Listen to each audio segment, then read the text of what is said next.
Бұл атышулы істі қарау судьяға да оңай болмай отыр. Бүгін түске дейінгі отырыста тараптар жарыс сөзге шықты.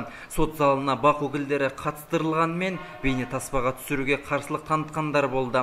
Сот бұл өтінішті қанағаттандырып, тек тілшілердің ғана қатысуына рұқсат берді. Жәбірленуші тарап айуандықпен жасалған кісі өліміне қатысты деректердің толыққанды еместігін айтып, сотқа өз талап тілектерін білдірді.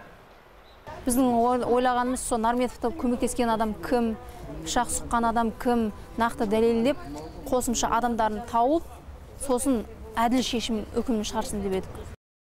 Еске салайық, 4 ақпан күні Сарыағаш ауданының Бостандық елді мекенінің маңында Ынтымақ ауылының тұрғыны пышақталған денесі табылған еді. Кісі өлтіру дерегі бойынша қылмыстық іс қозғалған. Тәртіп сақшылары күдіктіні анықтап, қамауға алған. Ол Бостандық ауылының 1976 жылы тұрғыны.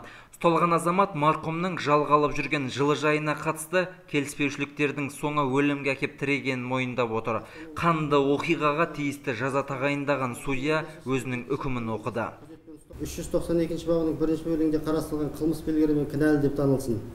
Қазақстан Республикасы қылмыстық кодексінің 99 бабының 2 бөлігінің 5 және 8 тармақтарымен Нарметовтың жеке мүлкін тәркілеп 17 жылға мерзімге бас бостандығынан айыру жазасы тағайындалсын. Қазақстан Республикасы қылмыстық кодексінің 200 бабының 1 бөлігімен Нарметовке 2 жыл мерзімге бас бостандығынан айыру жазасы тағайындалсын.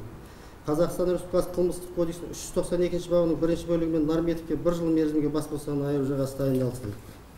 Қазақстан Республикасы қылмыстық кодексінің 58 бабының 4 бөлігінің талаптарының негізінде жазаларды ішінара қосу жолымен Нарметовке түпкілікті 18 жыл мерзімге бас бостандығынан айыру жазасы тағайындалсын. Жазаны түзеу колониясының қатаң режимінде өтеу белгіленсін. Үкімнің күшіне енуіне әлі 15 күн бар. Сот төрелігімен келіспеген тарап осы мерзім аралығында апелляциялық шағым келтіруге құқылы. Ернар Балабеков, Ғани Бектемесов, Ербол Махашев, Отырар телеарнасының жаңалықтар қызметі.